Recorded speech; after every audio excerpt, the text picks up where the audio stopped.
যেই দিন আল্লাহর রহমতের ছায়া ছাড়া কোনো ছায়া থাকবে না, কঠিন পরিস্থিতির মধ্যে মানুষ অতিবাহিত করবে।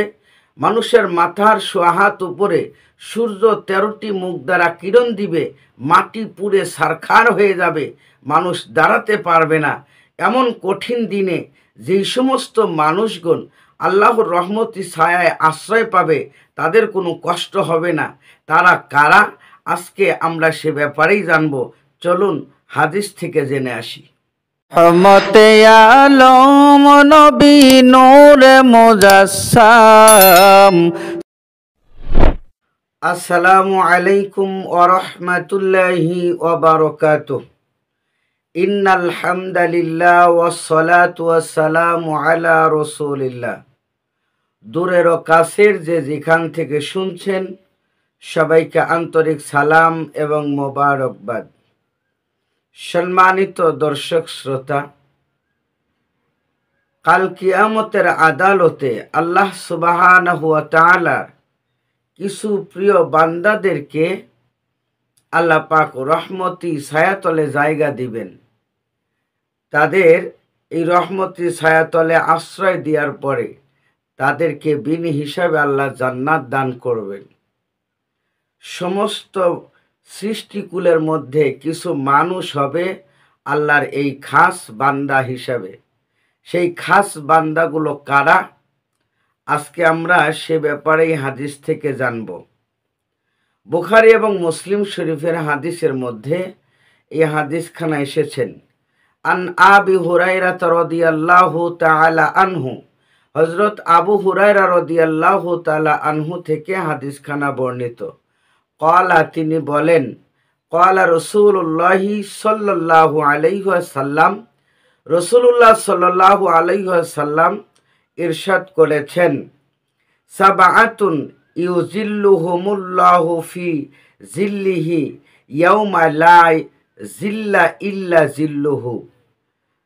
কিয়ামতের আদালতে যেদিন আল্লাহর ছায়া ছাড়া আর কোনো ছায়া থাকবে না, আল্লাহর রহমতি ছায়া ছাড়া আর কোনো ছায়া থাকবে না, এমন একটা দিনে 7 শ্রেণীর মানুষকে আল্লাহ পাক তার রহমতি ছায়ায় জায়গা দিবেন, আশ্রয় দিবেন। যেই সময় মানুষ এমন উত্তাপ রোদ, সূর্য 13টি মুখ দ্বারা যখন কিরণ দিবে, মাটি পুড়ে তামা হয়ে যাবে, মানুষ দাঁড়াতে পারবে না, এত প্রচণ্ড গরমের মধ্যে 7 শ্রেণীর মানুষকে আল্লাহ পাক তার রহমতি ছায়ার মধ্যে রাখবেন। এই 7 শ্রেণীর মানুষগুলো কারা? এ ব্যাপারে রসুল বলেন, ইমামুন আদিলুন। 1 নাম্বার ওই ব্যক্তিরা আল্লাহর রহমতি ছায়া আশ্রয় পাবে যে ব্যক্তি ন্যায়পরায়ণ শাসক ছিল। এমন ইমাম বা এমন একজন শাসক যিনি ন্যায় বিচার করত, কোনো স্বজনপ্রীতি করত না, কারো উপরে জুলুম করত না, ন্যায় বিচারের উপরে তিনি অটল থাকতেন। ইনি হবে 1 নাম্বার ছায়াপ্রাপ্ত ব্যক্তি। 2 নাম্বার হলো ওয়াশাবাবুন নাশাআ ফি ইবাদাতিল্লাহ। 2 নাম্বার ওই সমস্ত যুবক, যেই যুবকেরা তাদের যৌবনটা কেটেছে আল্লাহর ইবাদতের মধ্য দিয়া। যে যুবকেরা তাদের যৌবনের তাড়নায় অশ্লীল বেহাপনা কাজে নিমজ্জিত না হয়ে আল্লাহর ইবাদতের মধ্যে সময় ব্যয় করেছেন, তারা হবে 2 নাম্বার ওই রহমতের ছায়া আশ্রয়প্রাপ্ত ব্যক্তি। 3 নাম্বারে আল্লাহ রসুল বলেন, ওয়া রাজুলুন কলবুহু মুআল্লাকুন বিল মসজিদি। এমন একজন মানুষ, ব্যক্তি, যার অন্তরটা বাধা থাকবে মসজিদের সাথে। কেমন? ইজা খরাজা মিনহু হাত্তা ইয়াউদু ইলাইহি। মসজিদে নামাজ পড়ার পরে প্রথম 1 ওয়াক্ত নামাজ পড়ে বের হলো, আবার পুনরায় মসজিদে 2য় ওয়াক্ত নামাজ আসার জন্য ছটফট করবে, অর্থাৎ পুনরায় আবার সে মসজিদে আসবে, এমন তামান্না, এমন বাসনা যার অন্তরের মধ্যে থাকে, এই ব্যক্তি হবে আল্লাহর রহমতি ছায়াতলে জায়গাপ্রাপ্ত 3 নাম্বার। 4 নাম্বার হলো ওয়ারজুলানি তাহাব্বান ফিল্লাহি, এমন দুই ব্যক্তি যেই দুই ব্যক্তি আল্লাহর উদ্দেশ্যেই ভালোবাসে, ইস্তামা আলাইহি, দুইজন একত্রিত হয় মানে মিলে যায় একমাত্র আল্লাহকে সন্তুষ্ট করার জন্য। ওয়া তাফাররাকান আলাইহি, আবার দুইজনের মধ্যে গণ্ডগোল লেগে যায় বা পৃথক হয়ে যায়, তাও আল্লাহকে সন্তুষ্ট করার জন্যই। এমন ব্যক্তি, এমন লোক হবে 4 নম্বরে আল্লাহর রহমতি ছায়াতলে জায়গা প্রাপ্ত। 5 নাম্বার ওয়ারজুলুন যাকারাল্লাহ খালিয়ান, এমন একজন ব্যক্তি যে ব্যক্তি সবসময় আল্লাহর জিকিরে মশগুল থাকে। ফাদাত আইনাহু, নিরালায় যখন আল্লাহকে ডাকে জিকির করে তখন তার 2 চোখ বেয়ে অঝরে অশ্রু বের হতে থাকে। এই জাকির ব্যক্তি, এই জিকিরকারী ব্যক্তি হবে 5 নম্বরে আল্লাহর রহমতের ছায়ায় আশ্রয়প্রাপ্ত ব্যক্তি। 6 নাম্বার হলো ওয়ারজুলুন দাআতহু ইমরাতুন জাতু হাসবিন, এমন একজন মানুষ, এমন একজন ব্যক্তি যাকে সুন্দরী কোনো রমণী, সুরসী রমণী তাকে আহ্বান করে খারাপ কাজের জন্য বা খারাপ উদ্দেশ্যে, কিন্তু ওয়া জামালিন মানে সুন্দরত্বের দিকে আকৃষ্ট করে।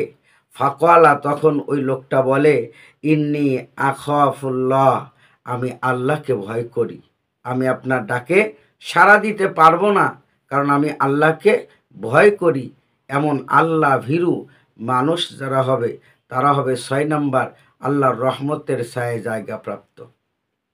7 নম্বর ওই সমস্ত ব্যক্তি, আল্লাহ রসুল বলেন 7 নম্বর হলো ওয়ারজুলুন তাসাদ্দাকা বিসাদাকাতিন ফাআখফাহা হাত্তা লা তা'লামা শিমালুহু মা তুনফিকু ইয়ামিনুহু, এমন একজন দাতা, দানকারী ব্যক্তি, যেই ব্যক্তি যখন দান করে আল্লাহকে খুশি করার জন্য, আল্লাহর ভয় অন্তরের মধ্যে নিয়ে আল্লাহর রাস্তায় দান করে, এমন গোপনভাবে দান করে যে সে যখন ডান হাত দিয়ে দান করে বাম হাত তা জানতে পারে না, অর্থাৎ দান করে বাহবা নেয় না বা মানুষের কাছে নিজেকে দানবীর হিসাবে প্রকাশ করে না, বরং গোপনে গোপনে তারা দান করে আল্লাহকে খুশি করার উদ্দেশ্যে।